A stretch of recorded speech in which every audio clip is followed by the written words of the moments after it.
I have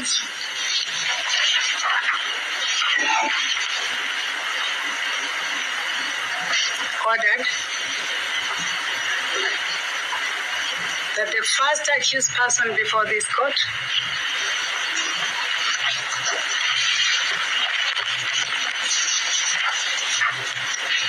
being Jowie Irungu alias Jowie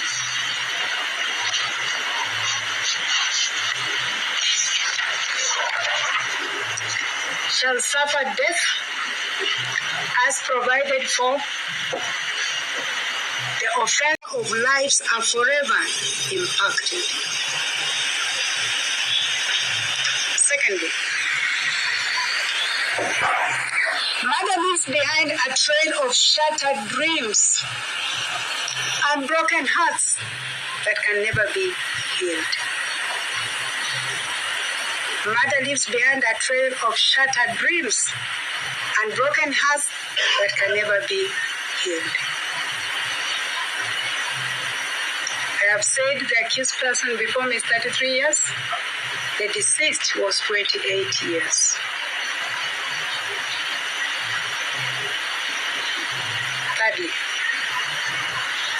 the act of murder is a heinous crime that challenges the moral fabric of society and demands justice. And so it is not just a loss to the immediate family. Of course it is in the highest degree, but it's a loss to the society when one is killed unlawfully. And so, based on everything I have said,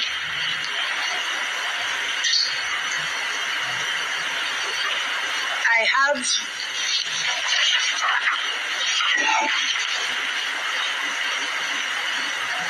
ordered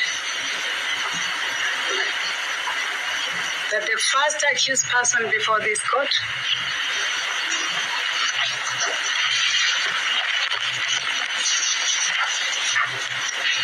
being Jowie Irungu alias Jowie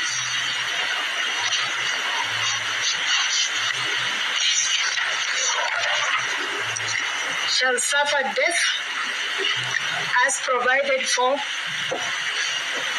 The offense of murder under section 204 of the Penal Code of Kenya. And that sentence is lawfully set aside by a court of competent jurisdiction. That is the order of the court. Thank you.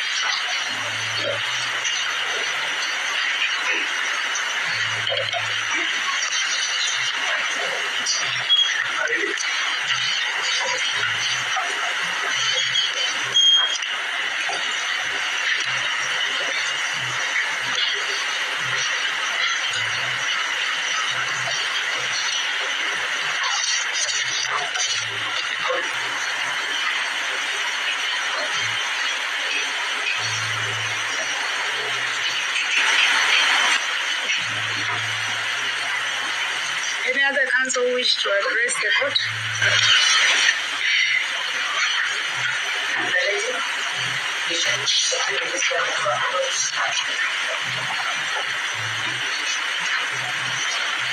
The alignment to the sentence and we still would like a copy of the sentence to be once it's available. But we are grateful for the court's indulgence. When this offense was committed, he was in a relationship with one Jacqueline Maribe, who was his co-accused. And they were planning to formalize their relationship. At the time of the offense, they were both residing at Royal Park Estate in Langata, and they had resided together for over 1 year. Medical condition, the report indicates that he suffers from asthma since childhood, and that is usually triggered by colds and dust, but is on medication.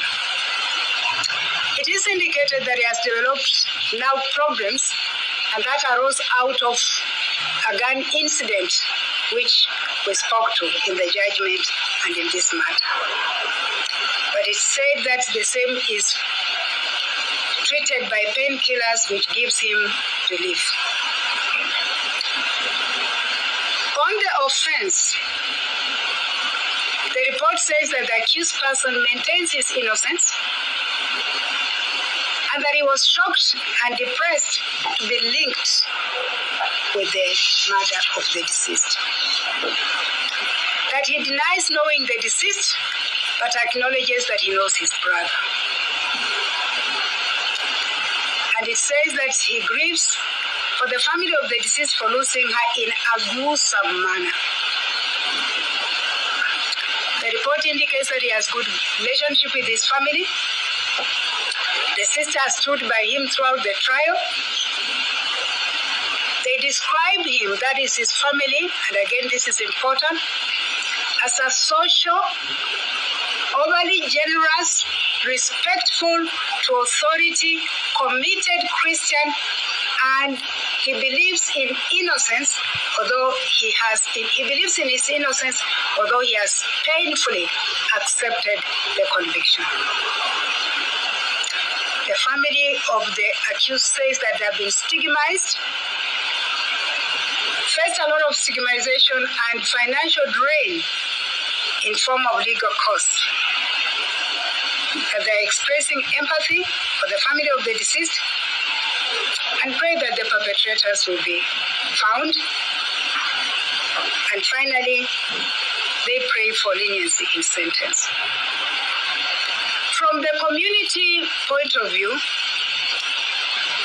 the probation officer interviewed the senior chief of free area location, Dr. Samuel Macharia, who described the accused person as being well-mannered, respectful, and was not a threat to the community. That the community is shocked by the charge that was preferred against him and subsequent conviction. That they vouch for his good character, social standing, as they have known him to be a respectable youth committed to church activities. Bishop Shadrach Olo of Agape Sanctuary Church says that the accused person is a member of his church. He is steadfast in faith, relates well with fellow Christians, and at the time of his arrest, he was a choir master in the church. He pleaded for leniency. The investigating officer, Mr. Maxwell Otieno, is indicated in the report as having described the accused person as an extremely dangerous person, violent in nature, as demonstrated by the fact that he was involved in an assault case with one Rogers at Club 1824 when he was out on bond in this matter. And that the reason why the case did not go forward is because the complainant withdrew the complaint. And the investigating officer called for the maximum sentence provided for under the law. The community from where the victim hails from in Thika described the victim as a person who had a promising future. They were shocked at her death and they called for a stringent sentence. The family of the victim. The family of the victim are reported in the pre-sentence report to have stated that following the demise of the victim, the death occasioned them monumental psychological impact and they are still to cope with the said offense and death. And other than the father of the deceased who has received psychological counseling, none of the other family members have had the benefit of the same.